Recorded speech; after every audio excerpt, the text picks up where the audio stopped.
Welcome to the Buy Box Experts podcast. We bring to light the unique opportunities brands face in today's e-commerce world. Hi, I'm James Thompson, one of the hosts of the Buy Box Experts podcast. I'm a partner with Buy Box Experts and formerly the business head of selling on Amazon at Amazon, as well as the first account manager for the Fulfillment by Amazon team.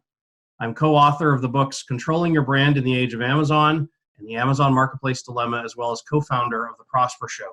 Today's episode is brought to you by Buy Box Experts.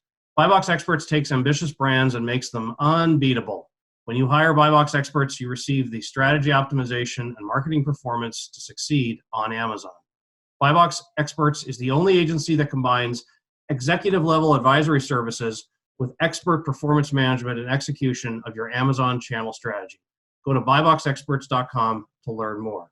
Our guest today is Eric Kooymans. Eric is founder of Harnessing Strengths, a website design and e-commerce marketing agency, helping brands to get online. Eric has over 15 years experience helping brands with e-commerce development, search engine optimization, paid search marketing, inbound marketing, influencer marketing, email marketing, and lead generation for B2C, B2B, and B2M industries. Prior to founding Harnessing Strengths, Eric worked at various agencies and brands, perfecting his perspective on what brands need to do to be successful online. Eric is bringing his expertise to us today, sharing best practices on how brands grow online. So welcome, Eric, and thank you for joining us today on our Buy Box Experts podcast. Thank you. I appreciate your time. So let me start by asking you, I'd like to get your perspective of over the past couple of decades, how have you seen brands thrive or not thrive when it comes to adapting to the fact that there are now these online channels? Yeah, well, with that, I think that the big thing is being able to diversify. So in the sense that brands sometimes often put all their eggs in one basket, and that's a situation where it's either one product or one little niche of products. Sometimes it's only on one channel, and with that, being able to weather the ups and downs of a changing market and to be able to adapt as you grow. That's kind of the biggest hurdle that many companies have, just because it's tough to scale and it's tough to be able to get traffic from many different areas, or to be able to have different multiple channels to sell from, and that's most often the toughest challenge that companies have to be able to scale their brand. So tell me, I'm curious to learn more about how did you come to found your agency? What caused you to get to the place where you said, I want to be in business for myself. I'm crazy enough to do this. How do I get to that place? Well, with that, I work with many different agencies doing everything from all the different pieces of marketing, from search engine optimization to paid search to social marketing, all of those different things.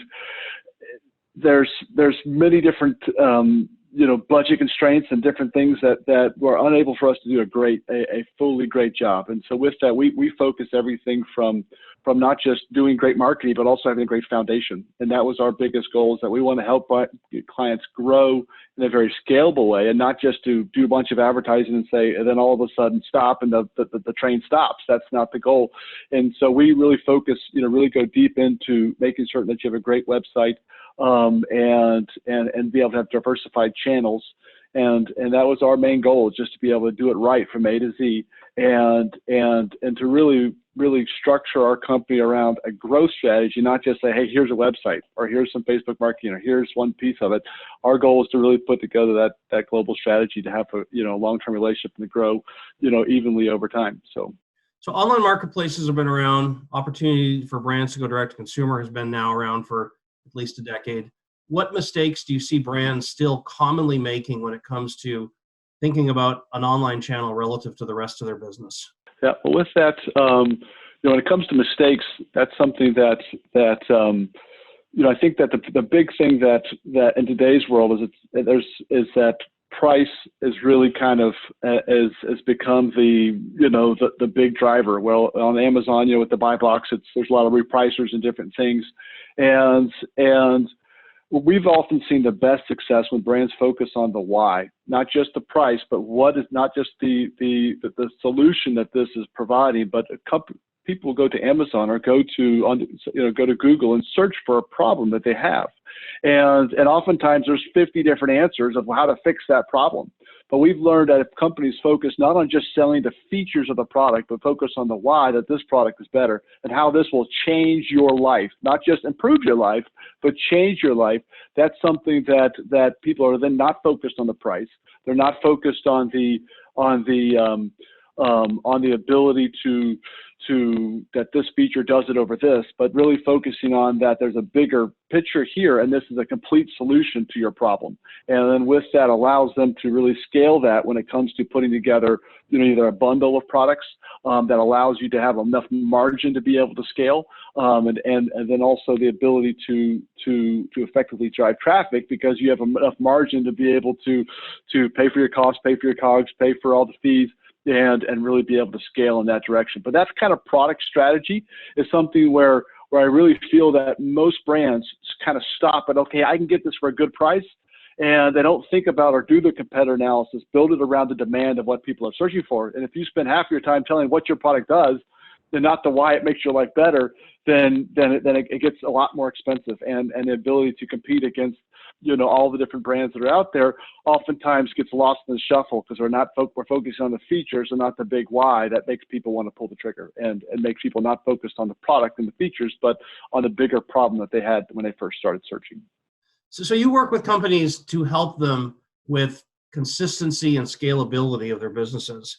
Talk to me a little bit more about the types of steps. If I'm a brand that's brand new to thinking about building an online presence, and you talk to me about these things called scalability and efficiency, I'm not necessarily sure what that's going to mean to me and how I need to change the way I do business today.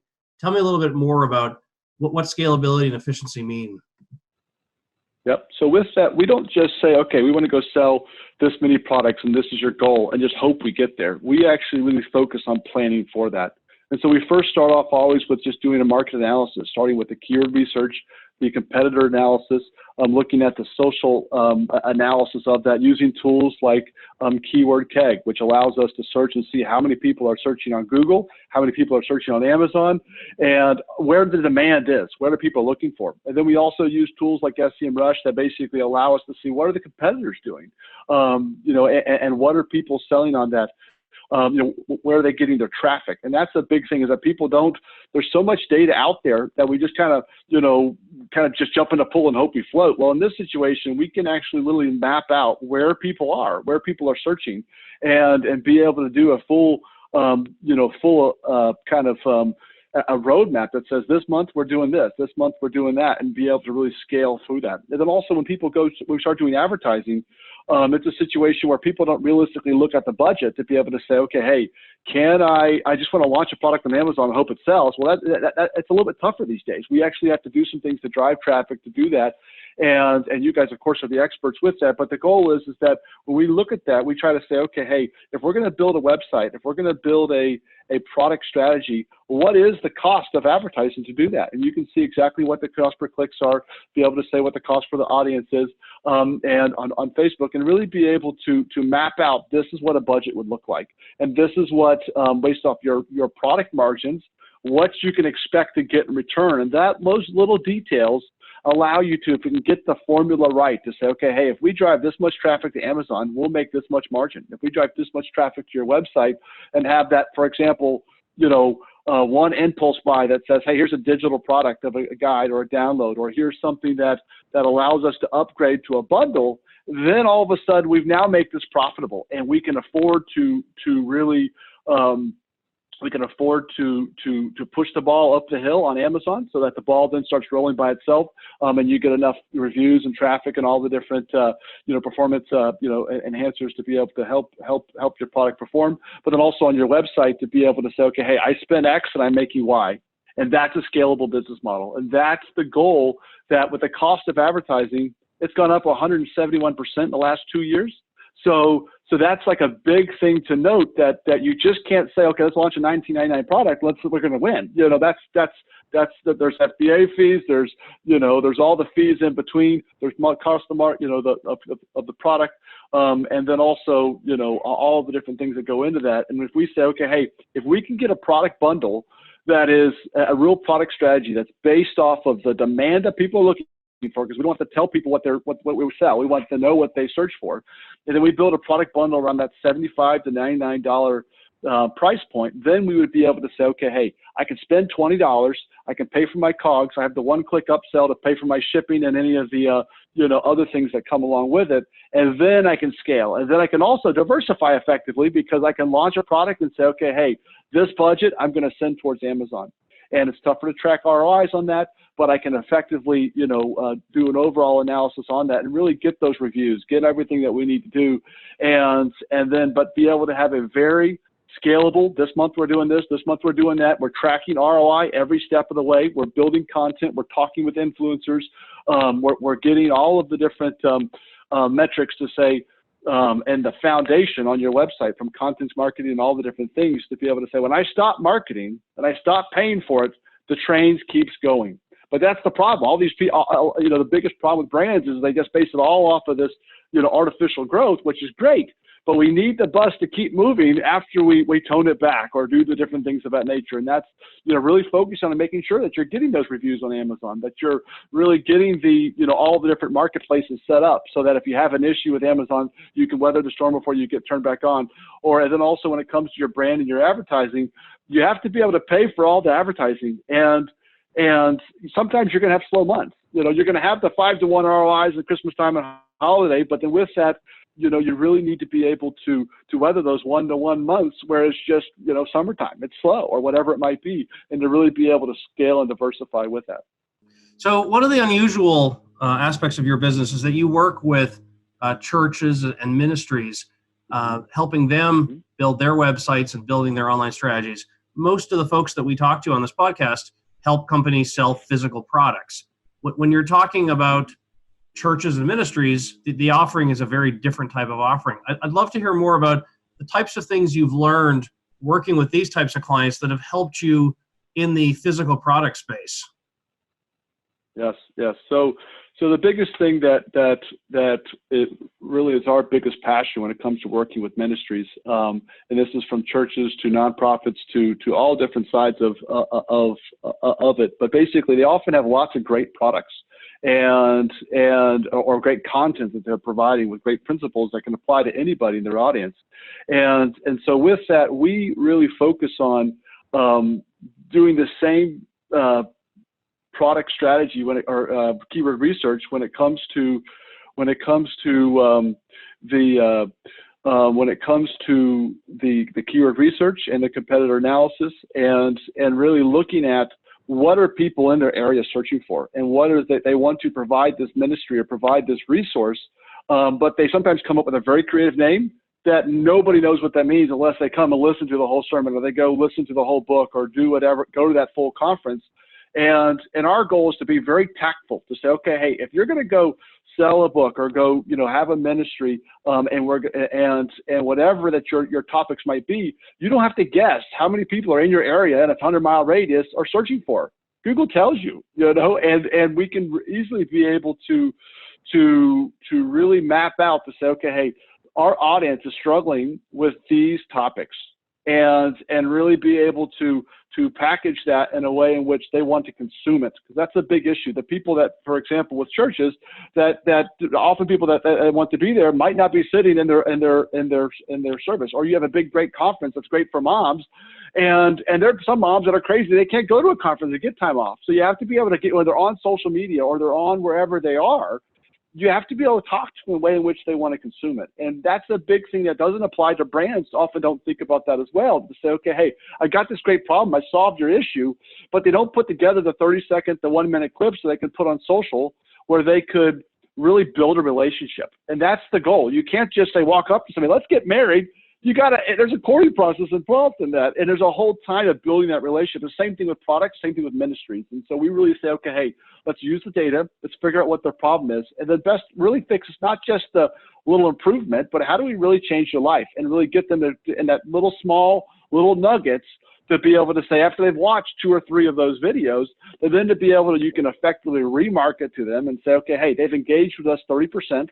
I'm now going to, and watch the video 50%. I'm going to now send them another video on problem number 2, and here's the solution, and brands don't do that as well, where it's like, they just say, hey, here's the problem, that's it, go buy it now. And that type of marketing doesn't work anymore. And you really have to build that relationship. And lots of ministries do a great job with this, but they don't take it tactfully and saying, okay, I spent X, I make Y. Same thing with book authors. They have the same problem. They're like, okay, hey, let's just go spend lots of money. Let's hope it works. That's not how it works these days. You have to be very tactful with it. And Google and Facebook provide you the knowledge of exactly how many people you're going to get in front of. You can apply industry stats. You can put together different, landing pages and funnels to be able to effectively drive things. You can work with different influencers that are out there that are specific to your niche that allow you to effectively send traffic to Amazon and send traffic to other places. But an influencer is not going to do that unless you have great video. And somebody who wrote a book about a topic that you're writing about is not going to go share it to their audience unless you have something great to say, And so that's where these little nuggets of videos allow them to build build the rapport and audience with them. And that's where, working with ministries, that's helped us understand that and see that problem. We have a bunch of great content. And then from a product perspective, they have a bunch of great products, but they aren't effectively communicating. So they both kind of have the same problem. It's just that we have the data. Let's make use for it and really build a strategy to grow that relationship. So let's shift gears, Eric, a little bit. At our firm, BuyBox Experts, we consistently are surprised by how many brands don't work to control their branding on Amazon or on other marketplaces, letting other companies create listings with products and brand content that may not be aligned with what the brand is trying to do in every other channel. How do you handle this problem today with clients that come to you and you discover that they have this big problem? Yeah, well, with that, when it comes to brand enforcement on Amazon, that is a big issue, because if somebody's looking for a product, like 55, I think, percent start on Amazon, so that's why we kind of say if you're we always want to focus on the problem and the big why, so that then you're providing content and controlling that strategy. But reputation management is not just big on Amazon; it's big everywhere. And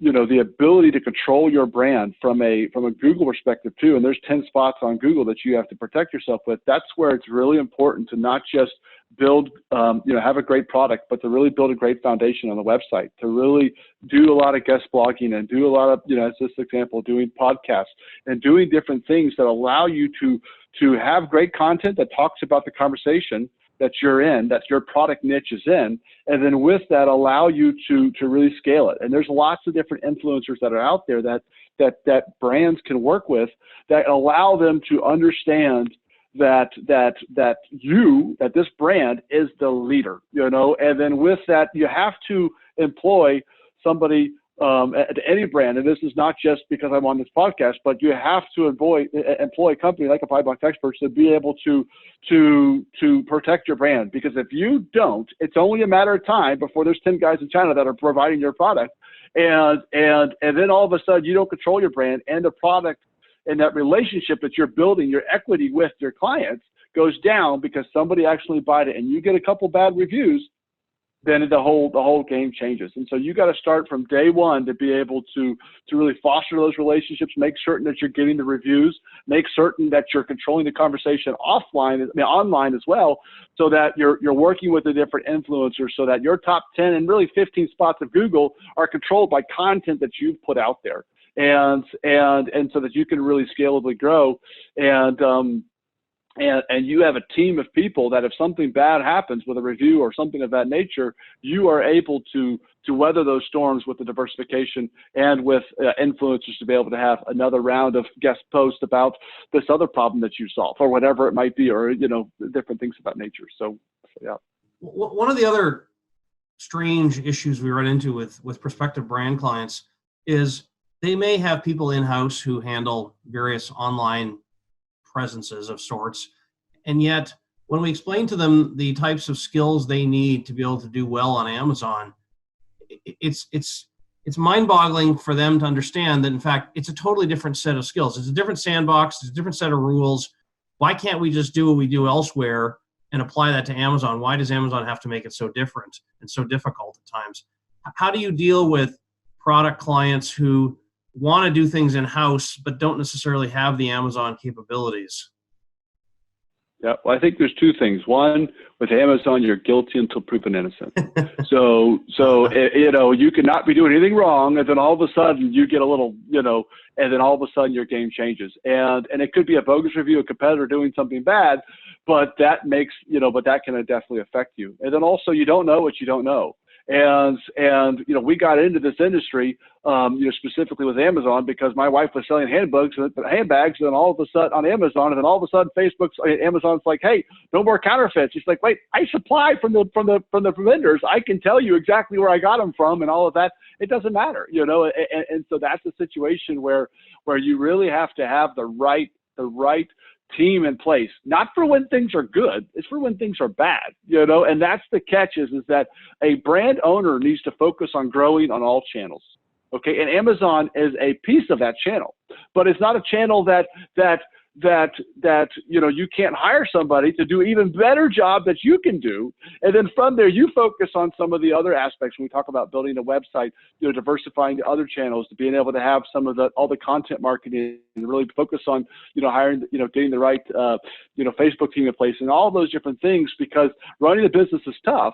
And while the gravy train is working on Amazon, we want to ride that wave, but Amazon has their own goals too, and it might not be yours, so that's something where you have to really be able to diversify with that, to be able to have the right people in place, because you might not know you're doing something wrong, or you might not be listening and going to all the conferences and doing all the things that Amazon's talking about. And by having an Amazon expert on your side, then you don't have to worry about that. You can sleep at night. You can have the capacity in life to go do other things to be able to grow your brand, and that's something that is very important, because, we just say we use our Amazon money to go make more money doing other things and to build the brand. And then from there, do all the things that you can, because, you might do great yourself, but if you had these little things done, do all these basic keyword research and competitor analysis knowledges, and you put that into your listings and you actually launch a product, that's the difference between waiting 3 to 6 months or 2 years, to doing a lot quicker, because you actually had a team that knew what to do and launched it effectively, and that's always our goal, with that. And so let me ask you this: there are a lot of brands that are starting to realize they've got to get online, and in some situations, it's basically viewed as a necessary evil. They're used to selling in brick and mortar; they don't necessarily get excited about being online. When you come along and you're talking to companies and you're helping them understand that it's not just, hey, we have to get online, but how do you get these brands excited about being online? How long do you typically find it takes before they say, oh, we're starting to see some successes here, whatever those successes may be, but we're actually excited about the fact that we are now online as well as being in whatever other channels we're in?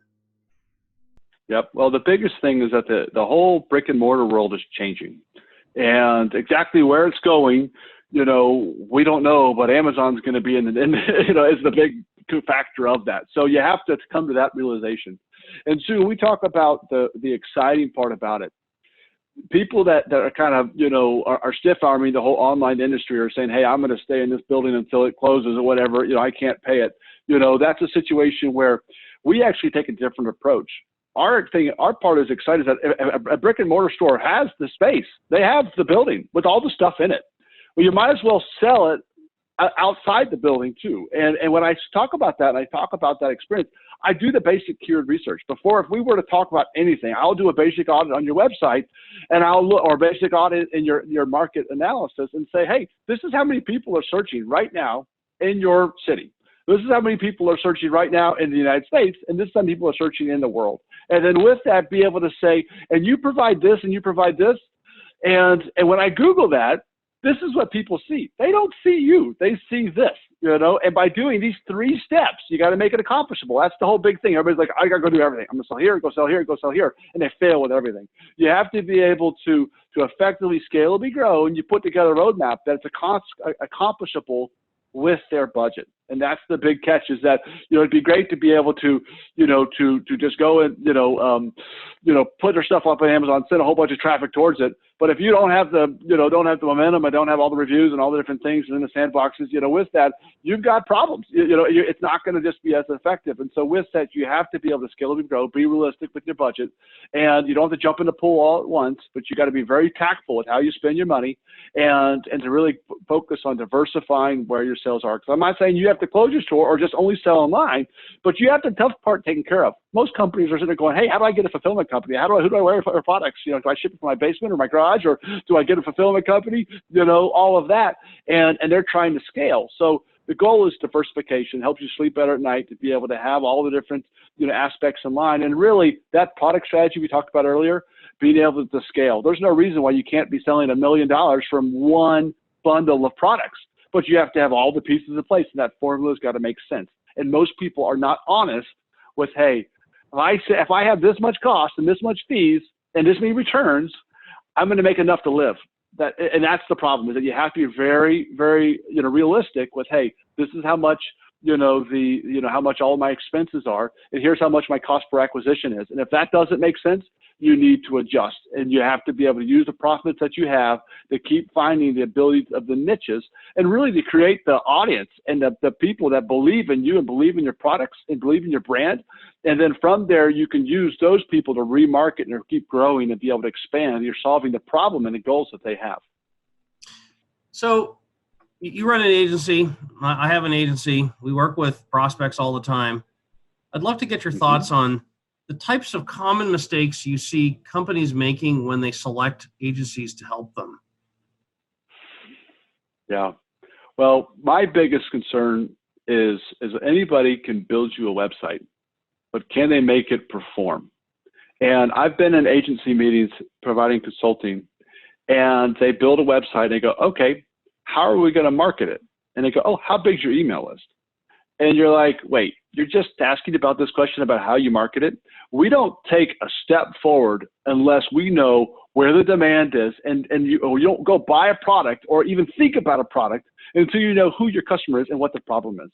And that's the big detail, because it doesn't matter about how custom and cool and your website and your app is and how many bells and whistles your products have. If you don't have an audience that's cost effective and to be able to go and sell it, then it doesn't work. And then sometimes you also have to think about the back end as well.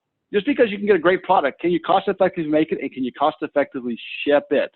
That's the biggest thing, is that, okay, the box is here. Well, what does that put your cost? And if you got to compete with 2-day shipping, how much does it cost you to ship that? And so that's something that you have to really put together, all that forethought in place, because that's what it takes to really be successful. And when it comes to brands, it's some of the biggest struggles that they have, is just because, they got a great idea. They're excited. They want to make it happen. And when you buy get an agency to help you, they're like, cool, let's go do it. I'm going to go take care of your problem, but not the real, what you're asking them to do, but not stepping back and saying, hey, do you have all these things in place? Because they want to take your money or take your service. And that doesn't mean they don't have good intentions, but you have to build it around a marketing strategy as a whole.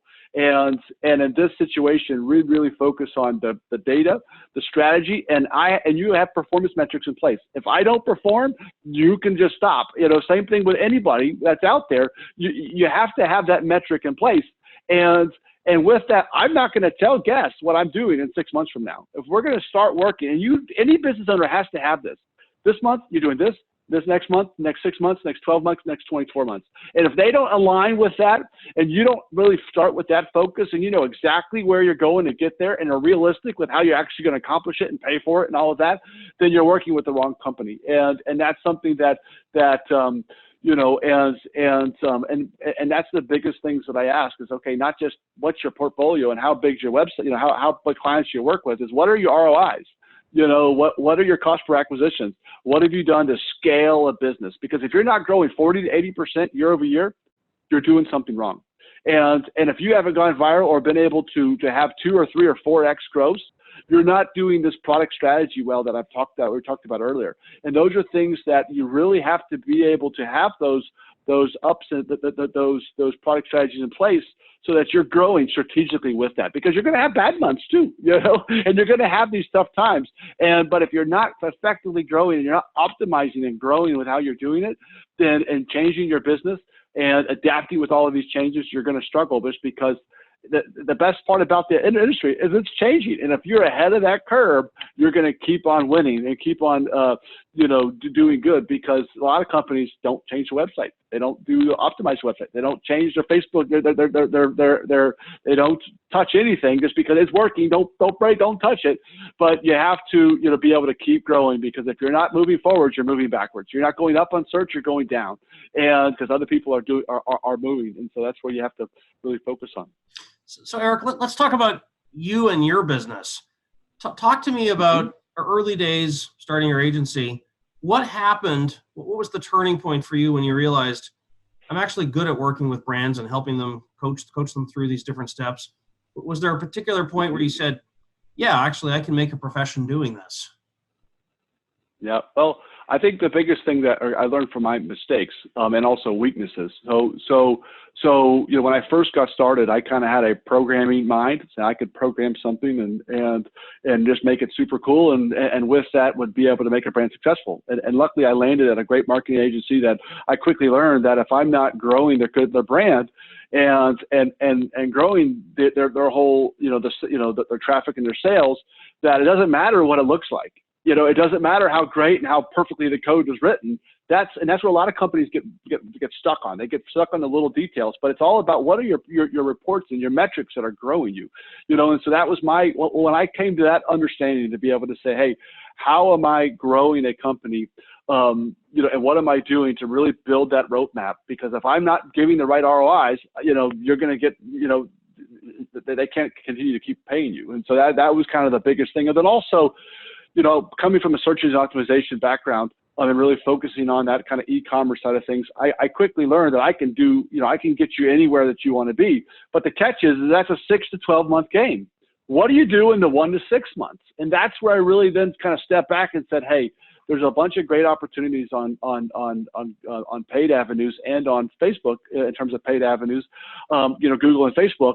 But then I quickly learned that, hey, this is tough. I mean, the margins are slim, and managing $5 million budgets, you quickly learn that you're like, well, we have to really focus on the details, because you can blow a lot of money quick, and that's a situation where working on all the little details and really working on that product strategy that made sense. That was where we got really excited about working with e-commerce brands, and really we're moving to kind of more of a platform business model where you not just have a product, but also be able to have a digital product or something where you could pay for that shipping, if it's a guide, if it's a checklist, if it's a course, if whatever it might be. But the goal is that you have to be able to weather. You might have the greatest product out there and the greatest thing, but if you can't effectively scale it and weather another 150% increase in advertising costs, you can't scale, and that's the really big thing that, we want to leverage Amazon and leverage all of the different marketplaces as much as you can, but you have to be able to send traffic there. You have to be able to really effectively push it up the hump, up over the hill hump, so that the ball will roll by itself.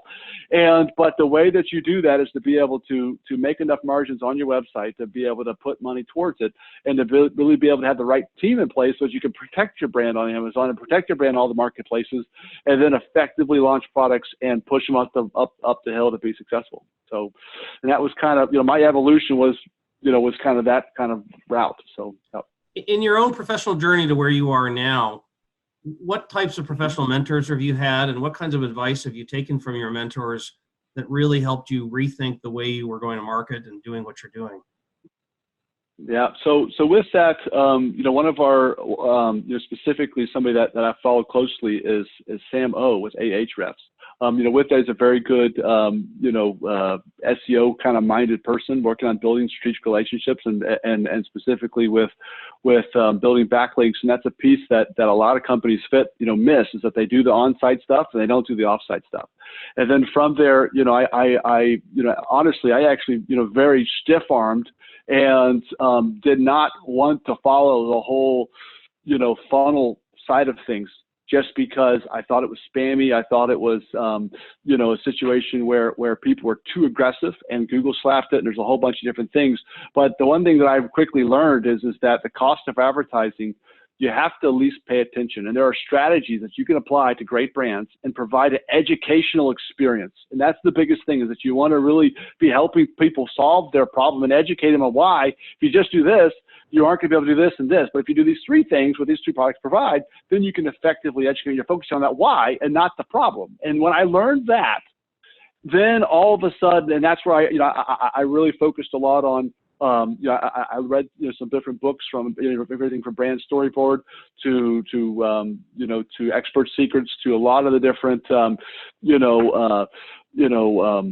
performance direct response marketers that are out there. And with that, really focused on just not the spamminess, because everybody's too aggressive, but how do I take those good principles and apply it to brands effectively and to really build a relationship and not just upsell and drive people crazy. And that's the big thing, is that if you just do funnels, eventually you will fail. If you just do SEO, it's great, but it's going to take time. If you just do, Facebook marketing, you have to keep spending, or then you don't have a brand. You stop. So if you do all of those 5 things together, there's basically everything from basically it's the SEO, the paid stuff, the funnel stuff, all the inbound marketing, email marketing, building relationships. Those 5 things, if you do that effectively, you can really effectively grow your brand, because you're driving traffic, you're taking care of the 1 to 6 months. The gravy is going to start coming in at 6 to 12 to 24 months, because you have a great content strategy.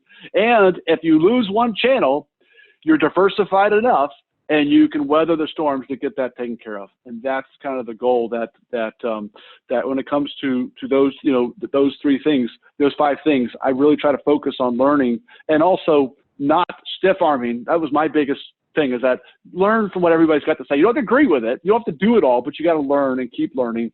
And if you're stuck in your ways and say, well, that's just, crap, well, then what's the good points you can get out of it? And that's the goal, and what has really shaped my career, just by saying, I don't believe I know everything. And even today, I'll tell you if I don't know something, but this is what I've learned. And from there, if you're not learning, you're not growing, you're not moving in the right direction. So I want to wrap up our discussion with one final question. For brands that have historically grown up through offline channels, give me your first piece of advice that you would give to a prospect around how do you take what you've learned offline and use that as a good starting point for building an online business? Well, the one thing that an offline business does, when somebody walks into the door, they talk to somebody that they're coming in the door, and they kind of develop a rapport. And people oftentimes will buy from people, not just from a product or store that's there. Maybe it's convenience, maybe it's other things, but that same thing's got to apply online. And as I talked about before, we always like to focus on the foundation that you have and develop that relationship with somebody. And that could be through a video. If there's a video on a page and a website, 72% will watch the video. So if it's you with your iPhone in selfie mode, that's okay, But the point is that they get to know who you are and what the resource is that you're providing. And then from there, tactfully grow. Don't go jump in the pool and try to do everything. You'll fail. But just tactfully say, okay, this is goal number 1. This is problem number 1, problem number 2, problem number 3, and just tactfully grow what you're going to do and do it well. And then check, monitor, go back and look. Did it actually? Are we ranking here? Do we have a good ROI with that? What is our cost per acquisition? And tactfully be able to do that. And then as soon as you can, hire an assistant, be able to get an expert team in place to effectively be able to spend your money. And I know that's the first thing, the last thing that people want to do is like, okay, I'm just going to take all my profit and go do that. Well, the catch is that unless you get the right team in place, if the things hit the fan, you're the person.